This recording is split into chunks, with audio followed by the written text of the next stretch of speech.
Hello, everyone. I'm so happy to see you. Thank you all for showing up for this. This is our first experimental learning series that we're working on to help everybody get to know the shows a little bit better. And I have to say that I was embarrassed to admit that I did not know what the phrase GNS meant when I first found Lamplighters in 2001. I think it wasn't until my first gala later that year that the punny name of the fictional radio station KGNS had to be explained to me. I am not an expert on GNS. I have performed in all of them except for two, well, two and a half. Nobody's performed in Thespis, and no one usually does Utopia. And I have not done Sorcerer, so I still have to get that on my bingo list. Well, actually, I think that Barbara Perot and Baker Peoples might come the closest to being an expert on GNS. But this material is so rich and vast that there is room for many experts, and we can all learn from each other when we come together to share our love of this unique genre. Everyone talks a lot about Gilbert. Well, I mean, he talks a lot, so there's a lot to say. And the unique nature of his librettos, the refined nonsense of his lyrics and dialogue, and the distinctive characters he created. But today it is Sullivan's music that is my pleasure to focus on. In my humble opinion, it was Sullivan's music that gave immortality to Gilbert's words. First of all, Sullivan was an unusually gifted melody writer. It's impossible to say for sure where ideas for melodies come from, but in Sullivan's case, it came from natural talent and from a lifelong exposure to good music. He attended his father's band rehearsals as a child, and he sang in choirs. It's evident in his vocal music that he was inspired by good texts and uninspired by poor ones. He was not a Rossini, and Rossini boasted that he could set a laundry list to music. And if you've ever heard Rossini, it's plausible. One thing we do know is that in writing an opera, Sullivan began by deciding on the rhythm before he began to consider the melody. He called this framing. That is, he would try out several different rhythmic options and then choose the best one. He wouldn't write a melody until he had settled on the rhythm. So, yes, the words came first in this case. He made sure that the lyrics would be easily understood by the audience and that the most important words would be emphasized. Sullivan saw the quality in Gilbert's words, and he knew how important it was for the words to be heard. He never wrote music that obscured or ignored the words. They were always in the same tone and timbre. Now, at this point, I would like you to use words to describe what Sullivan's music means to you. It can be the first thing that pops into your head, a word or two. Throw it into the chat if you would. And Chris will share some of them in a few moments while I keep talking. So yes, feel free to ignore me. Go ahead and write. I am not offended. Now, when Arthur Sullivan was born in 1842, the musical world in Great Britain was completely dominated by German orchestral music and Italian opera. No native music of any stature had been composed in decades, not since John Stainer. And if you're saying who, that is the correct response. Unless you're an English-trained church organist, you wouldn't know John Stainer. Handel was German, even though the English kind of adopted him as their own. And Purcell was 100 years earlier. Sullivan had no foundation to build on. It was such a musical drought. A famous German critic claimed England was a land without music. Sullivan's work had to begin from scratch. However, yet again, we can thank our lucky stars for Queen Victoria. She chose to support homegrown musicians, along with founding the Royal College of Music and building the Royal Albert Hall. Sullivan was born in Lambeth, a working-class Cockney district of London. His father was a theatre musician. He played the clarinet. That's my original instrument. And his father was the bandmaster at the Royal Military College. As a toddler, Young Arthur was allowed to go with his father to rehearsals, and he learned how to play all the brass and wind instruments, man after my own heart, as well as the piano and the organ. I can't do organ. At the age of 12, he landed a coveted position as a chorister in the Chapel Royal, where he received excellent choral training, as well as the opportunity to sing solos and to arrange and compose hymns, many of which are well known today. You might recognize the tune Onward, Christian Soldiers. Onward, Christian soldiers, marching on to war. That's sung today by many, many churches, um, as well as Crown Him with Many Crowns. Crown him with many crowns, the Lamb upon the throne. And then my favorite Christmas carol, because I got to sing it in Up with a Twist so many times. It came upon a midnight clear, that glorious song of old. So at this moment, I want to take a time to ask Chris, what words have folks posted in the chat to describe their impressions of Sullivan's music? First, to note, if you ever want to post anything, feel free. You can only post it directly to me. I've only turned that on in the chat, but we do have a couple of comments here. We have joy, if classical but accessible, fun and lyrical. Yes, all of that. I agree. Absolutely. So back to Sullivan's youth. At the age of 13, Arthur had his first song published. But musical training in England was at a low point. Professors at the Royal Academy of Music were caught in the English past. They were not interested in hearing about Schumann, and Wagner was right out, not allowed. At the age of 14, he won the prestigious Mendelssohn Scholarship, which sent him to Leipzig, where he studied with masters who had been taught by Mendelssohn, Beethoven, and Schubert. And you can hear those influences in his music. Mendelssohn wrote incidental music for A Midsummer Night's Dream, and the fairy magic was contagious. In fact, I'd like to play you a bit of the Iolanthe overture, where Mendelssohn's influence can be heard, but listen for where the fairy queen's elegant "Oh, Captain Shaw," it's the tune, "Oh, Captain Shaw," that sneaks on in. Chris, play us track number 1.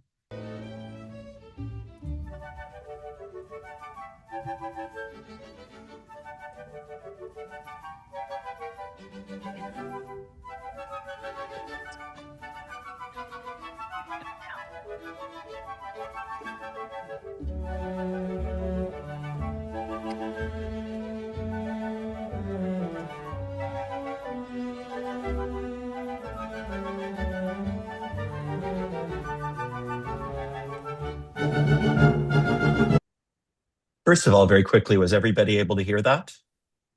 Give me a thumbs up. Excellent. All right, thank you. Go ahead. Well, I have a sidebar for you. On this production of Iolanthe that's happening in July, Ted Zoldan is our brilliant stage director. And he is giving the next learning series talk on fairy tales and magic in Victorian theaters. So I won't steal his thunder here.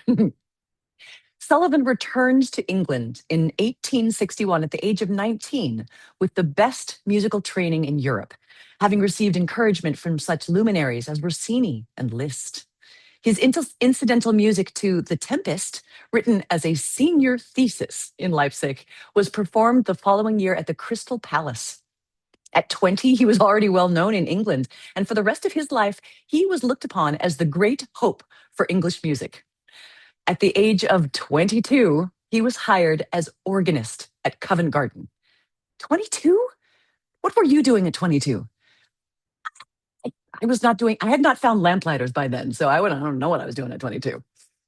At Covent Garden, he received hands-on training as a pit musician, and he got to know the requirements and possibilities of theatrical music from the ground up, an invaluable lesson for him in the long run. At 25, he wrote his first theater piece, a one-act comic opera called Cox and Box, libretto by F.C. Burnand. English comic opera had never before had such a superbly trained composer. William S. Gilbert, a music critic, saw it and wrote a review, commenting that the music was too good for the libretto and upset the balance of the piece. Leave it to Gilbert to write such a backhanded compliment. It was another 4 years before Gilbert and Sullivan came together for Thespis. In the meantime, Sullivan had written a symphony, a cello concerto, and various other orchestral and choral works, establishing a solid reputation for himself. He also made friends with people in high places. The Duke of Edinburgh, for instance, one of Queen Victoria's younger sons, was a lifelong friend of Sullivan's. So, moving in such exalted social circles, Sullivan was expected to write serious music. But he loved the theater. It was fun. He was good at it, and he must have loved how people responded to it. Sullivan's music is superbly crafted, but it doesn't take special training to appreciate it. It's accessible on the first hearing, and yet it retains interest at the 100th hearing. I don't need to tell all you that. As I mentioned earlier, when Sullivan received a new libretto from Gilbert, he made sure that the lyrics, and therefore the story, would be front and center, clearly understood. In patter songs, for instance, he keeps the melody quite simple, at times almost monotonous, with a lot of repeated notes so that the melody doesn't compete for our attention with the words. I have a side note. I recently learned that the word patter, as in patter song or patter man, comes from the Latin pater noster, which is the Lord's Prayer, pater noster. And the patter came from the fact that people muttered the prayer under their breath really, really quickly. So patter, patter. Like most operas and musical theater pieces, there are numerous solos, duets, trios, quartets, and quintets. What distinguishes many of these ensembles in GNS is a rhythmic vitality and elegance.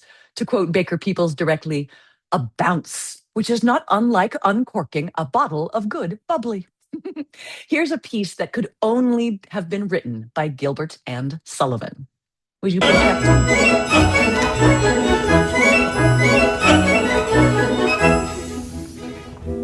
I'll take heart and make a start, though I fear the prospect shade. Much I spend to gain my end. Fate are never one fair lady. Never, never, never. Fate are never one fair lady. Nothing venture, nothing win. Nothing stick, but water's thin. In for a penny, in for a pound. It's love that makes the world go round. Nothing venture, nothing win. Nothing stick, but water's thin. In for a penny, in for a pound. It's love that makes the world go round.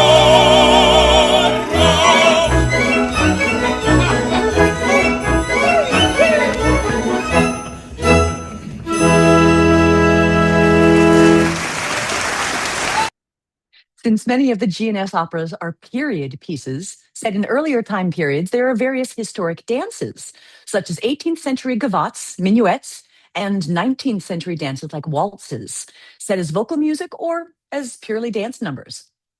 Now, several soprano arias are set as waltzes.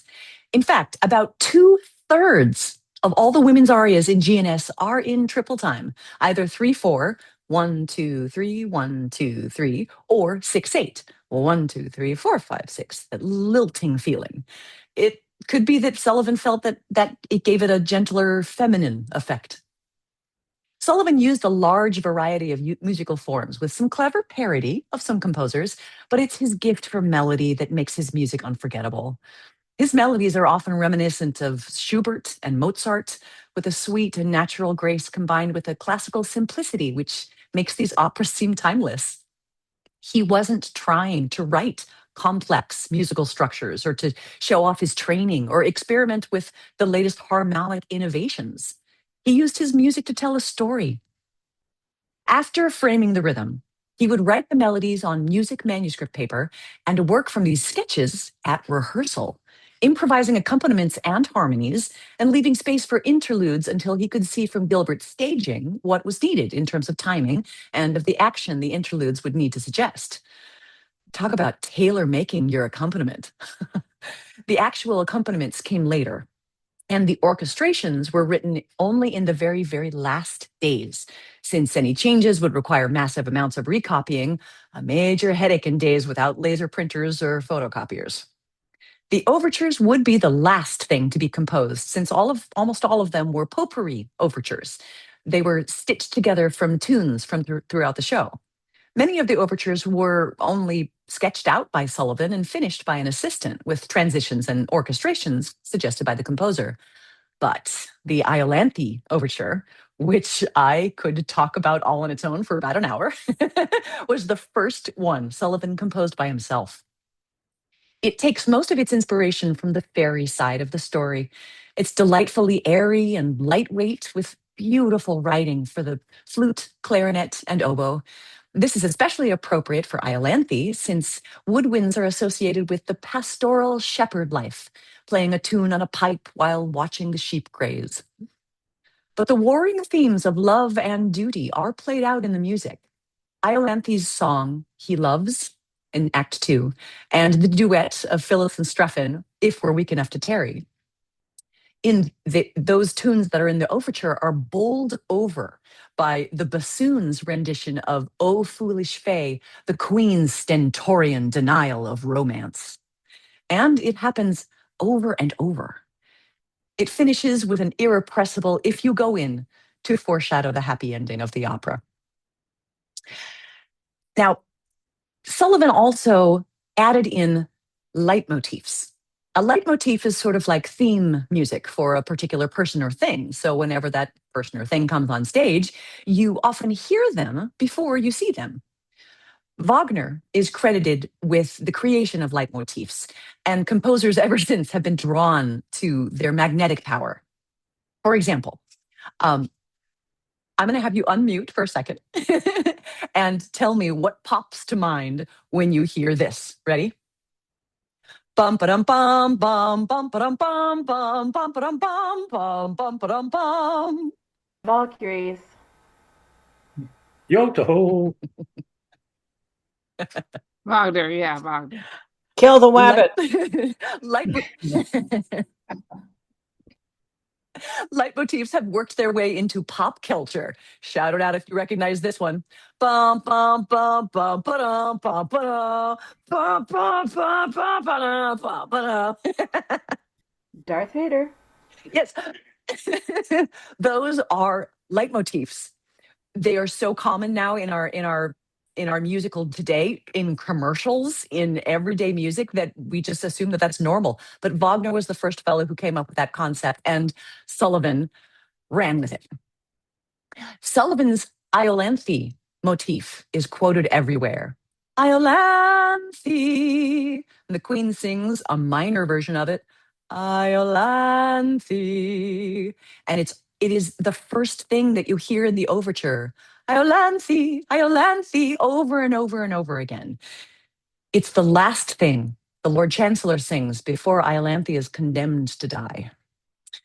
This is particularly heartbreaking, knowing that Sullivan's mother had died just a few days before he started composing. That must have had a lot of meaning for him to compose that mother's theme so tenderly.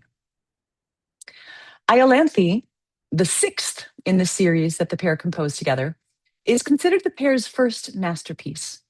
In order to make use of American copyright law, it opened in London and New York on the same night. In fact, New York audiences walked into the theater seeing the reviews from the London opening that had closed the hour before. Gilbert's most brilliant political and legal parody, with the special mixture of the fairy world and the House of Peers, gives this plot its special, unique Gilbertian quality. He paints the aristocracy as charming but clueless imbeciles. But remember, Gilbert was a humorist, not a muckraker. He wasn't trying to abolish the House of Lords, only to point out how ridiculous it was for one of the great deliberative bodies of the world to be populated by people who were only there by an accident of birth. That phrase comes back again, doesn't it? The traditional subtitle is The Peer and the Peery, with Peery coming from the Persian word parika. We can see the opera as a conflict between high class and lowborn, between nature and civilization, with fairies standing in as the personification of the natural world. As Strephon is half fairy, half human, this work, Iolanthe, is half comedy half dramatic opera. Iolanthe is much closer to what we might call an opera than any of their earlier works. There is less dialogue, fewer breaks for applause, and it contains themes and leitmotifs that are woven together to form a unique fairy landscape. It runs 20 minutes longer than previous works, and that's all music.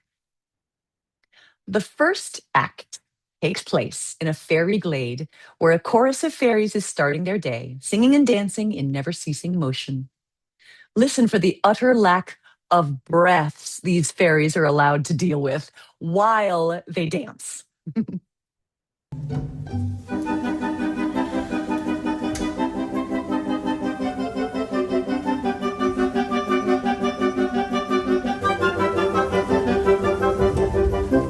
Tripping hither, tripping thither, no volcanoes fly on winter.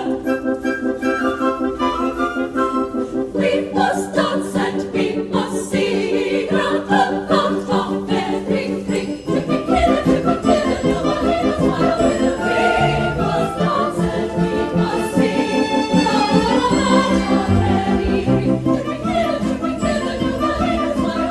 We must dance and we must sing round the lot of everything. But it's no use. Fairy revels are not what they were. Ever since their queen banished Iolanthe, everyone's favorite fairy, she was banished 25 years earlier for marrying a mortal, a crime normally punishable by death, but commuted to penal servitude for life by the queen. The fairies persuade the queen to call Iolanthe back. Now, I'll play you Iolanthe's music as she rises from her watery prison. Notice the long oboe solo as Iolanthe rises from the stream. This is the one and only instance of an extended instrumental solo in GNS.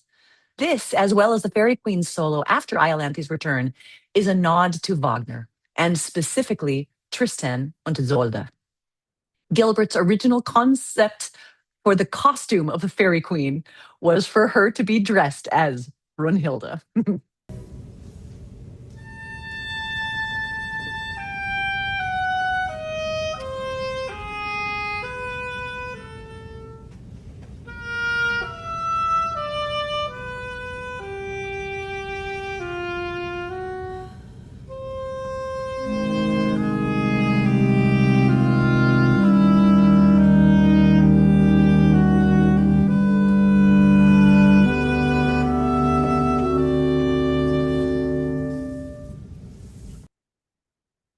Here now is Iolanthe's joyful return to the fairy fold.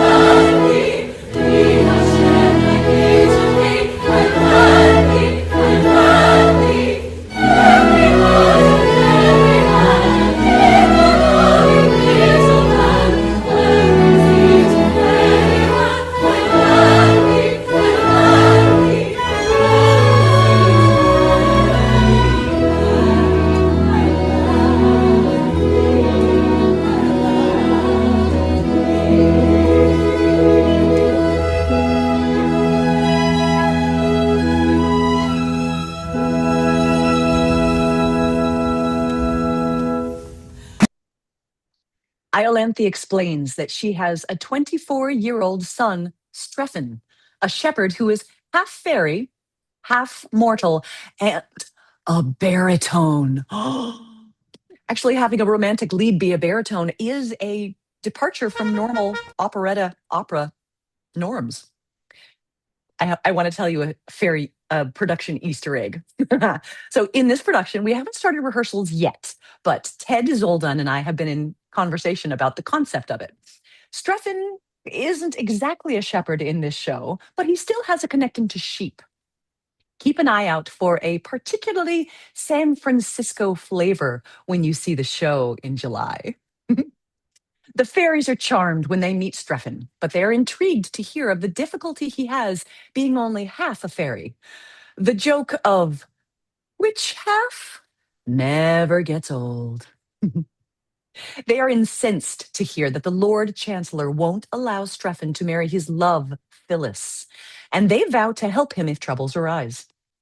When Phyllis arrives, she and Strephon decide to resist the Chancellor's authority and get married anyway. A brass band is heard in the distance, announcing the arrival of a chorus of peers looking for Phyllis, with whom they are all in love.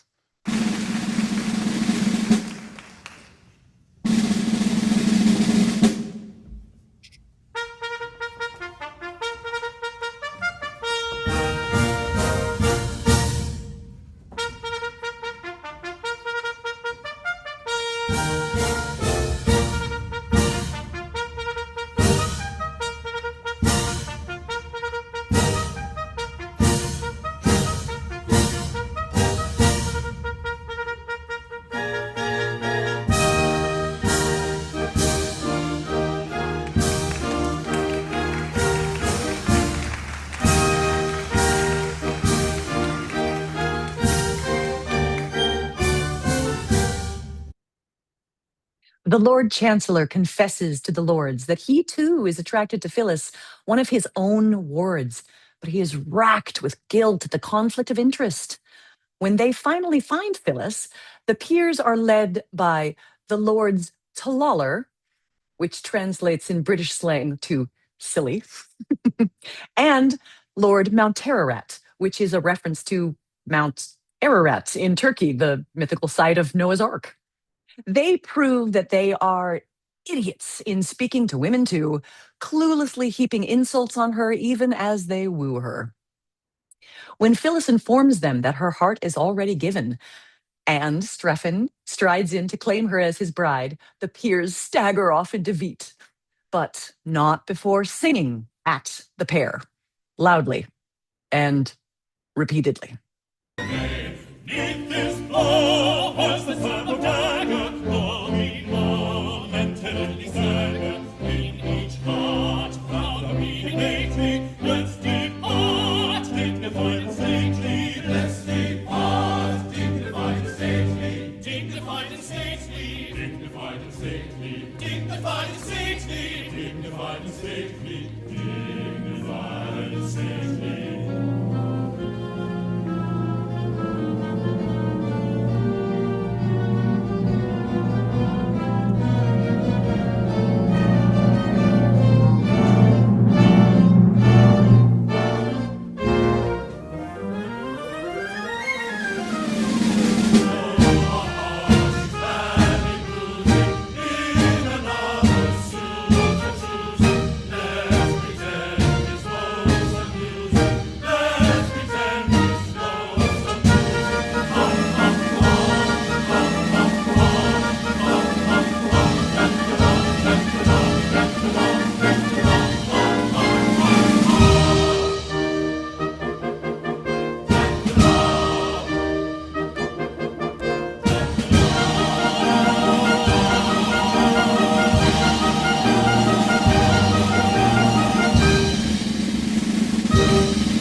The Lord Chancellor sends Phyllis away and reprimands Strephon for disobeying an order of the Court of Chancery. But Strephon knows no Court of Chancery. He goes by nature's acts of Parliament and says that nature told him to take his love. The Chancellor points out that in a court of law, that is not admissible evidence, denies him his bride, and then leaves.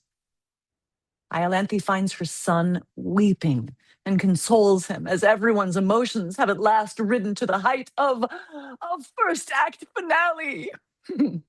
This is the longest and one of the most elaborate finales in all of GNS. If when you're sitting and watching and listening to this music, you might think, I've never seen this show, but all this music sounds very familiar. That is because this music is so wonderful, it keeps getting repurposed into galas year after year. Iolanthe and Strephon's tender scene is observed by Phyllis and the peers. Since, like all fairies, she appears to be only 17 and Strephon is 24, she, with the nefarious nudgings of the peers, assumes the worst. Phyllis denounces Strephon and finds his explanation that this lovely young woman is his mother ludicrous. Lord Mountararat agrees, reasoning, and I love this line, that her age upon the date of his birth was -8, if she's 17 and he is 25. Phyllis tearfully decides that she will marry one of the peers after all. Remembering the Fairy Queen's promise, Strephon calls the fairies to come to his aid, and instantly they appear, to the consternation of all the humans. The Lord Chancellor strides up to the Fairy Queen, and using the word madam 12 times, he orders her away. Then she wheels on him and demonstrates some fairy power. Here's another Easter egg for the show. It is a lamplighter tradition to sometimes update lyrics to be more politically current, like in the Mikado's List song.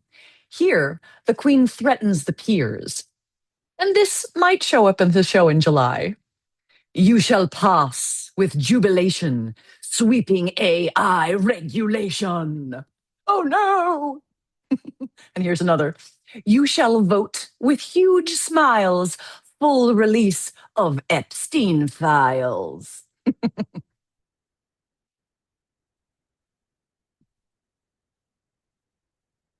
So take care, madam, and be gone.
The Queen outlines what their future is going to look like. Strephon will lead Parliament, and they will pass every bill he chooses. When she decrees that the peerage will be thrown open to competitive examination, they vow vengeance in French, Latin, and Greek, but the fairies show them who's boss.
that is Act One.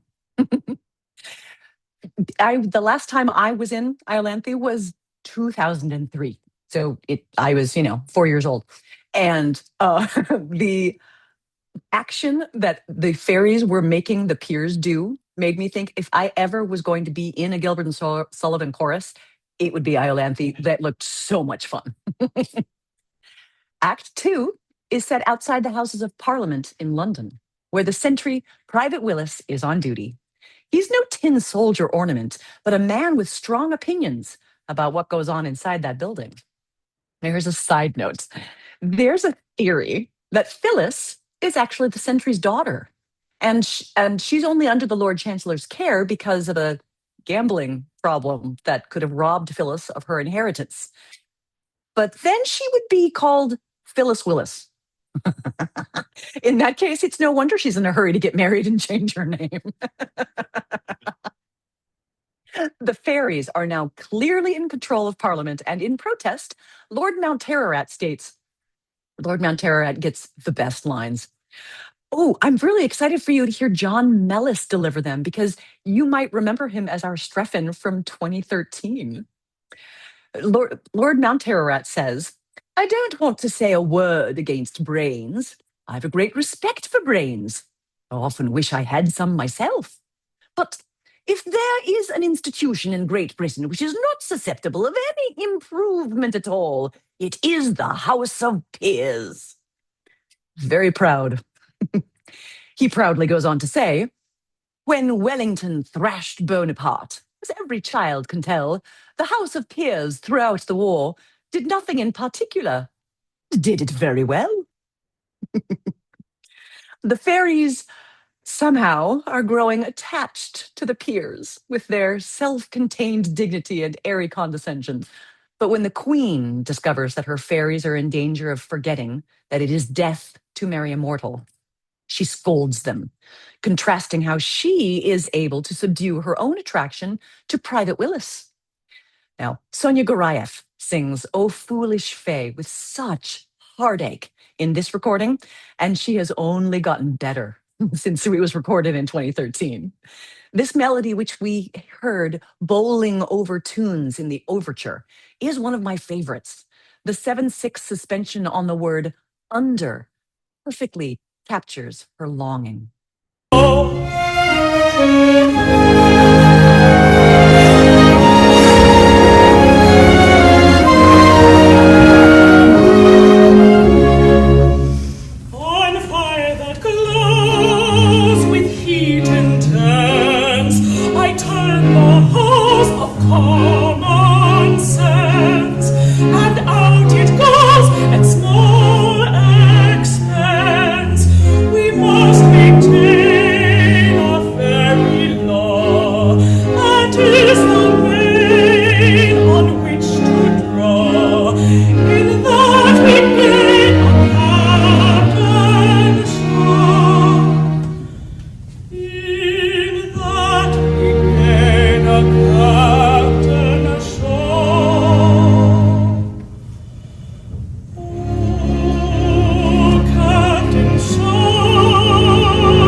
The fairies sorrowfully fall into line. When Lords Talaller and Mountararat can't agree which one should marry Phyllis, they both give her up deciding that their friendship is paramount. The Lord Chancellor then staggers in and sings that unrequited love has kept him awake all night. This is the famous Nightmare Song with 596 words. And as I noted before, Sullivan keeps the tune simple with many repeated notes so we can follow the story, as well as keeping the orchestra spare and uncomplicated. And yet the melody is never monotonous. There are subtle but very effective changes in the orchestra that support rather than compete with the vocal line and lyrics.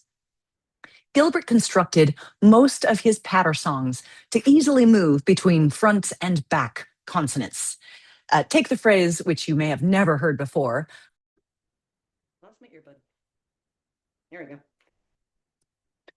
I am the very model of a modern major general. Would you all say that on mute, just in your own homes? I am the very model of a modern major general.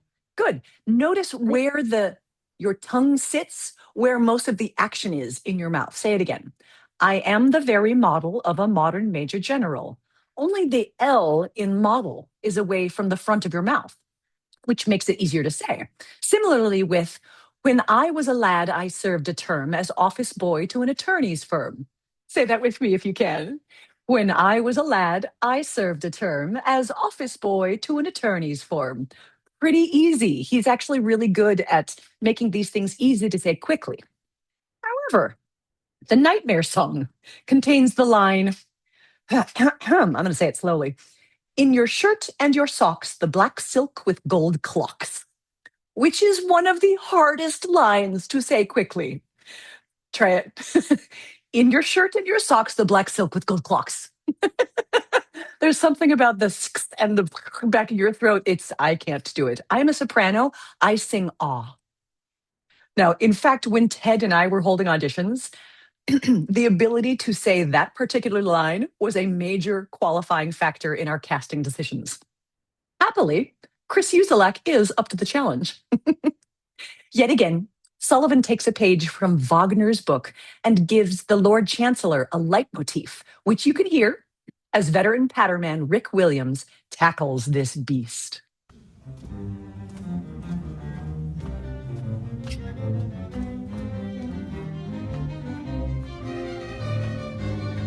Love, unrequited, robs me of me rest. Love, hopeless love, my ardent soul encumbers. Love, nightmare-like, lies heavy on me chest,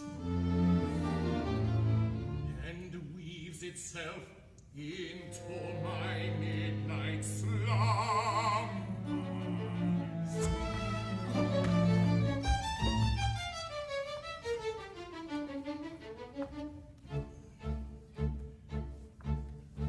When you're lying awake with a dismal headache and repose is tabooed by anxiety, I conceive you may use any language you choose to indulge in without impropriety.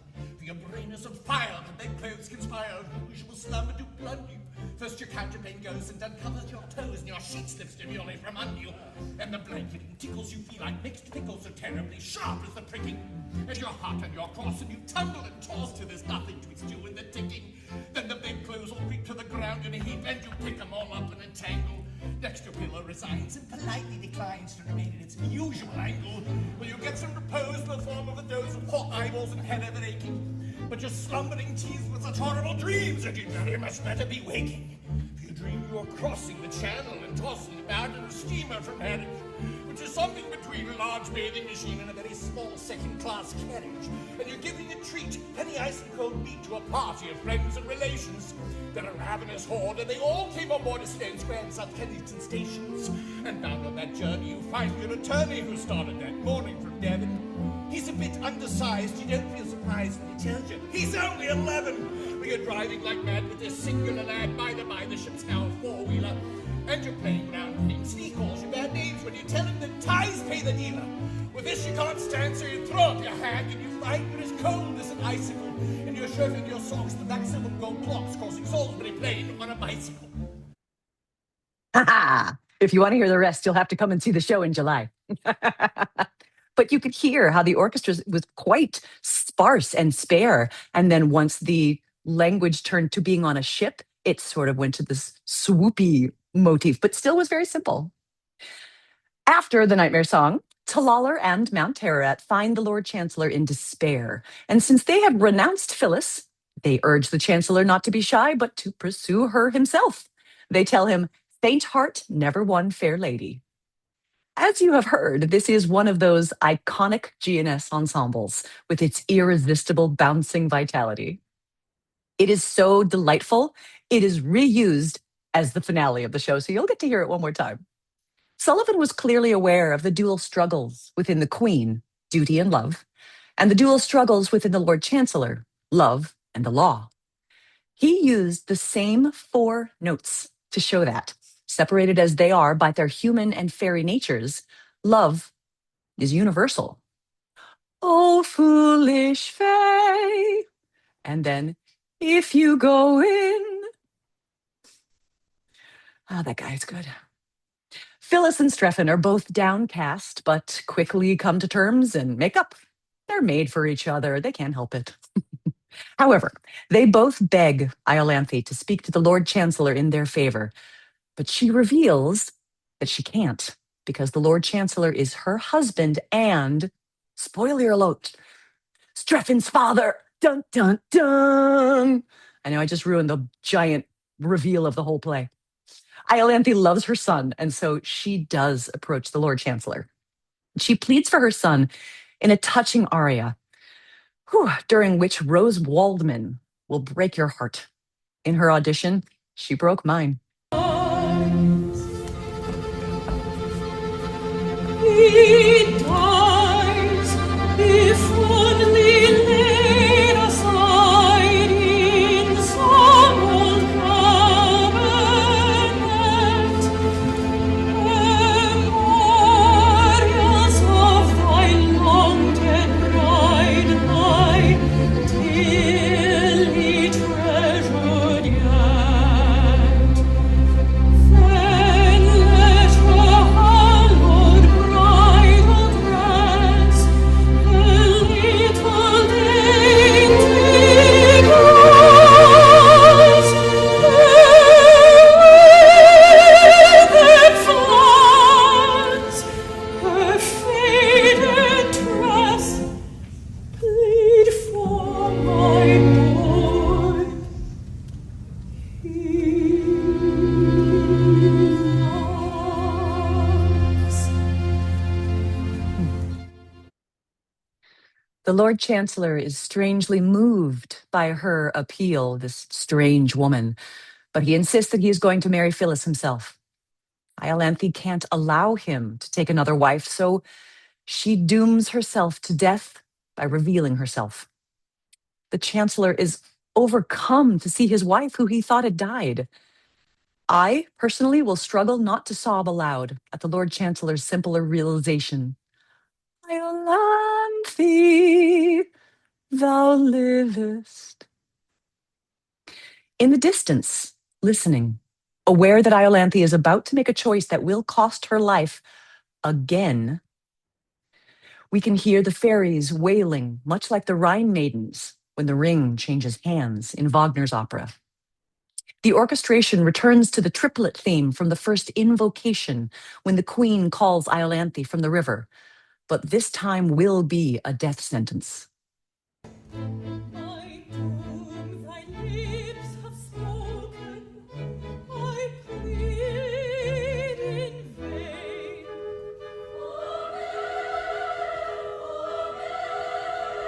A vow already broken, I break again.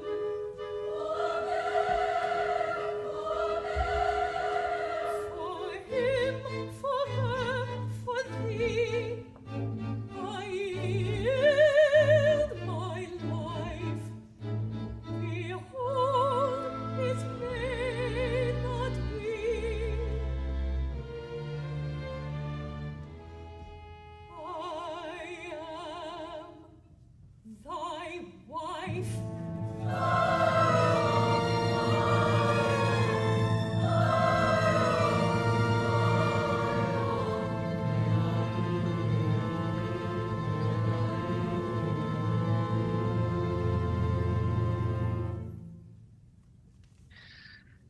The queen raises her staff to administer the punishment, but is stopped when all the fairies return with the peers, saying that if Iolanthe must die, so must they all, now that they have married and are fairy duchesses, marchionesses, countesses, viscountesses, and baronesses.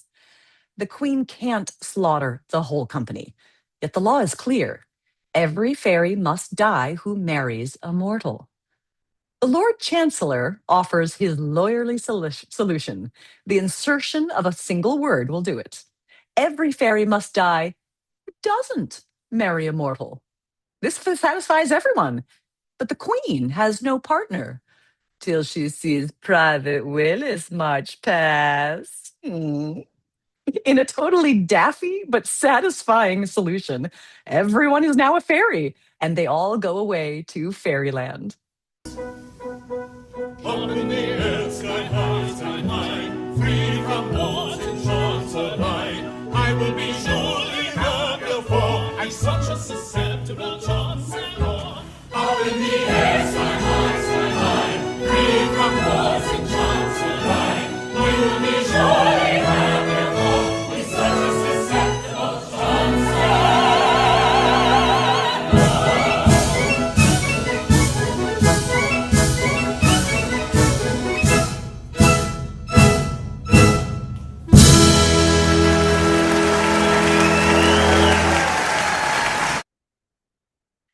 For this learning series, I have cribbed heavily from Baker People's Ollie lectures, the books of Gaydon Wren, Ian Bradley, and Isaac Asimov, which has the funniest, snarkiest footnotes I've ever read.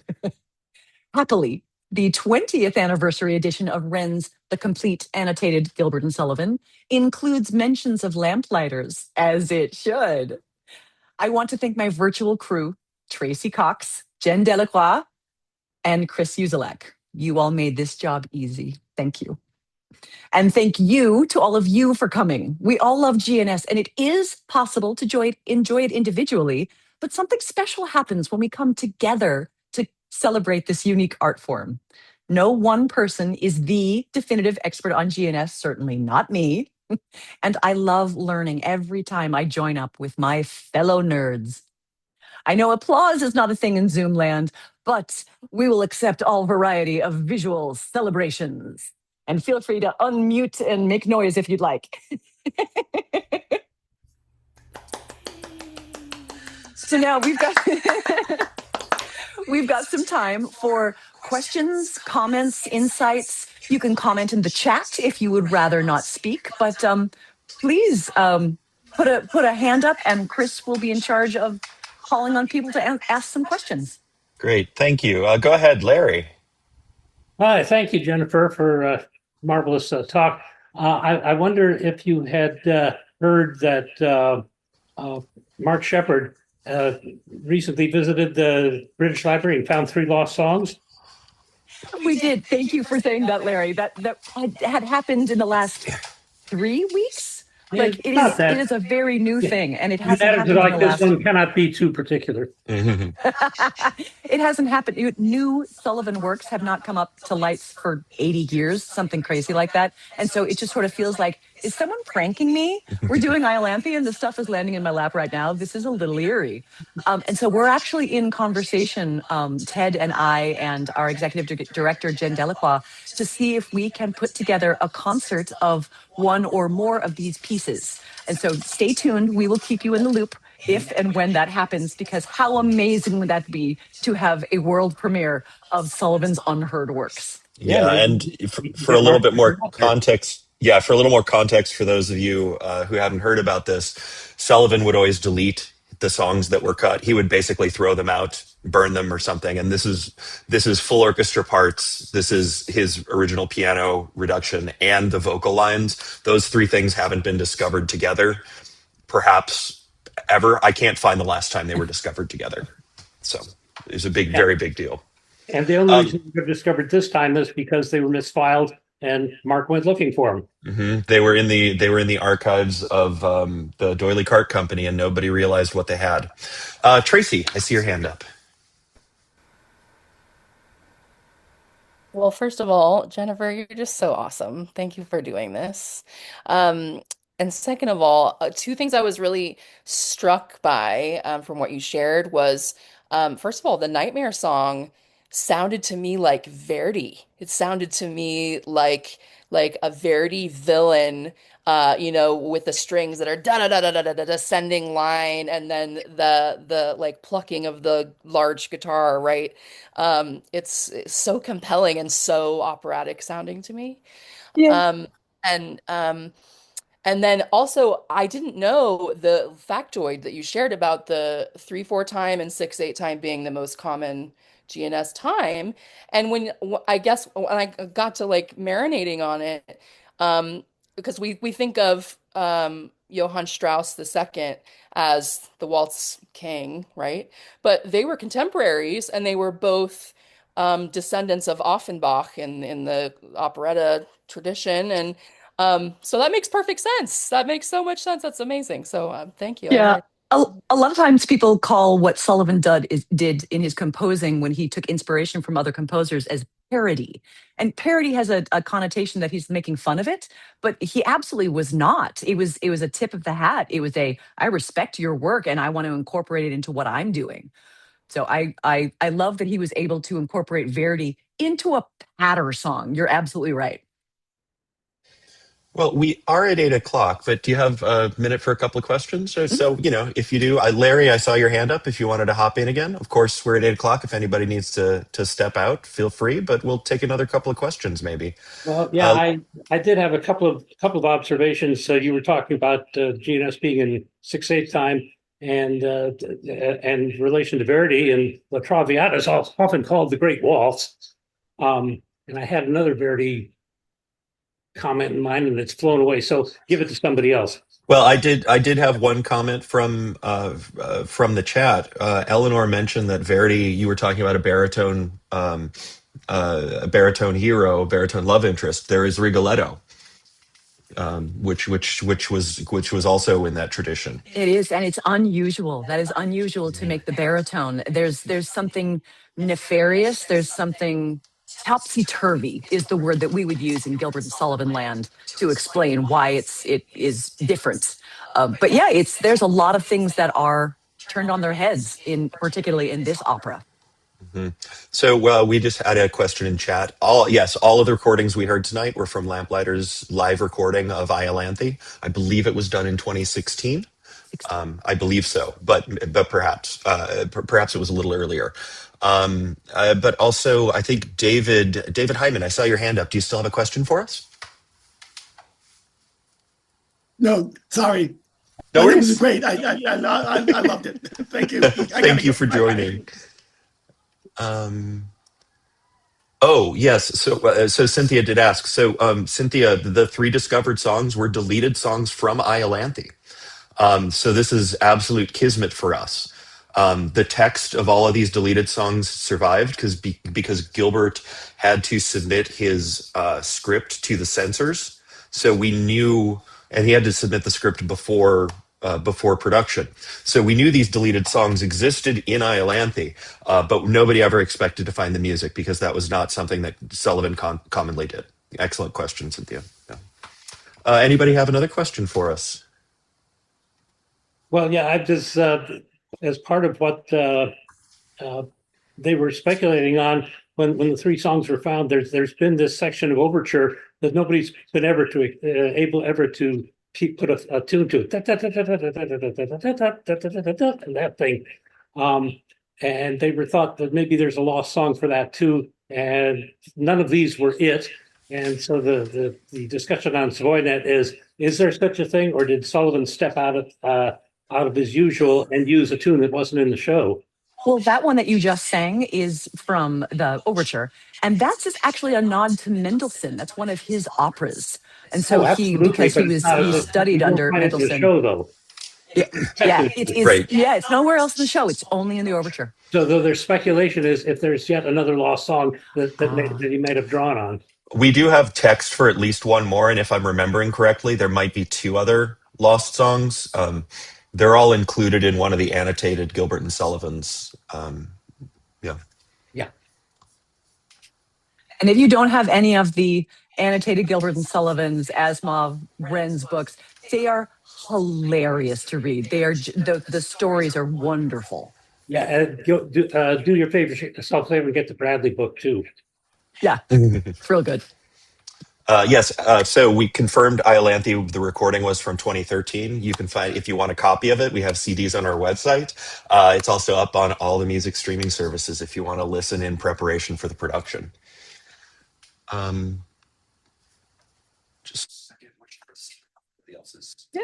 Yeah. Thank you all so much for coming. This was delightful. Like I said, this was our first experiment, and Ted will be doing another Zoom about Victorian magic on the stage and fairy tales. And if you are interested, if you had a good time, please send us a note. Please tell us your thoughts and let us know what you thought. And if you want to come back and do this again on another thing, thank you so much for being here. All right. Thank you, everybody. We will hopefully we'll see you at the show. Have a good rest of your evening.